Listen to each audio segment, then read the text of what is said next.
By election ಗೆದ್ದರೂ ಕೂಡ CM Siddaramaiah ಅವರಿಗೆ tension ಇದೆ. ಈಗ ಸಂಪುಟ ಪುನರ್ರಚನೆ ಮಾಡಬೇಕಾದಂಥ ಕಗ್ಗಂಟು ಒಂದು ಕಡೆ ಎದುರಾಗಿದೆ. ಸಂಪುಟ ಪುನರ್ರಚನೆ ಮಾಡಿದರೆ ಕೆಲವರನ್ನ ಕೈ ಬಿಡಬೇಕಾಗುತ್ತೆ. ಕೈ ಬಿಡಬೇಕಾದವರು ಎಲ್ಲರೂ ಕೂಡ ಸಿಎಂ ಆಪ್ತ ವಲಯದವರೇ, ಅಂದರೆ ಮುಖ್ಯಮಂತ್ರಿಗಳ ಆಪ್ತ ವಲಯದಲ್ಲಿ ಇರ್ತಕ್ಕಂಥವರೇ ನೆಟ್ಟಕ್ಕೆ ಕೆಲವರು ಕೆಲಸ ಮಾಡ್ತಾ ಇಲ್ಲ ಅಂತ. ಈ ಬೈ ಎಲೆಕ್ಷನ್ ನಂತರ ಚೆಕ್ ಮಾಡಿಕೊಂಡಾಗ ಸಂಪುಟ ಪುನರ್ರಚನೆ ಏನಾದರೂ ಮಾಡಿದ್ರೆ ಅವ್ರನ್ನೇ ಕೈ ಬಿಡಬೇಕಾಗತ್ತೆ ಅಂತ. ಮುಡಾ ಹಗರಣದ ಕಠಿಣ ಪರಿಸ್ಥಿತಿಯಲ್ಲಿ ತಮ್ಮ ಪರವಾಗಿ ನಿಂತವರು, ಪ್ರತಿಪಕ್ಷಗಳಿಗೆ ತೊಡೆತಟ್ಟಿ ಬಾಯಿ ಮುಚ್ಚಿಸಿದವರು, ಅವರನ್ನು ಸಂಪುಟದಿಂದ ಹೇಗಪ್ಪ ಕೈ ಬಿಟ್ಬಿಡೋದು ಅಂದರೆ ಇಲ್ಲಿ ಎರಡು ವಿಚಾರ. ಅವರು ಕೆಲಸ ಮಾಡಿದ್ದಾರಾ ಬಿಟ್ಟಿದ್ದಾರಾ ಬೇರೆ ವಿಚಾರ. ಸಿದ್ದರಾಮಯ್ಯ ಅವರ ಮೇಲೆ ಪ್ರತಿಪಕ್ಷಗಳು ಮುಗಿಬಿದ್ದಾಗ ಅವ್ರ ಪರ ನಿಂತ್ಕೊಂಡು ಗುರಾಣಿ ರೀತಿ ಕೆಲಸ ಮಾಡಿದಂಥವ್ರು ಇವರು. ಕೆಲಸ ಮಾಡಿದ್ರಲ್ಲ, ಇಂಥವ್ರನ್ನೇ ಕೈ ಬಿಡೋದು ಹೇಗೆ ಅಂತ ಒಂದು ಚಿಂತೆ ಇರುತ್ತೆ ಸಹಜವಾಗಿ.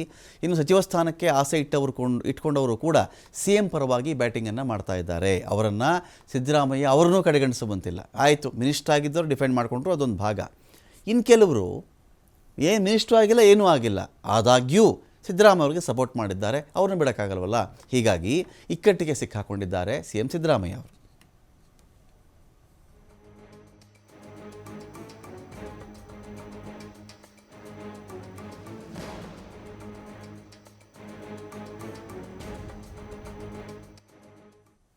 ಸದಗಿಷ್ಟ ನ್ಯೂಸ್, ನಮಸ್ಕಾರ.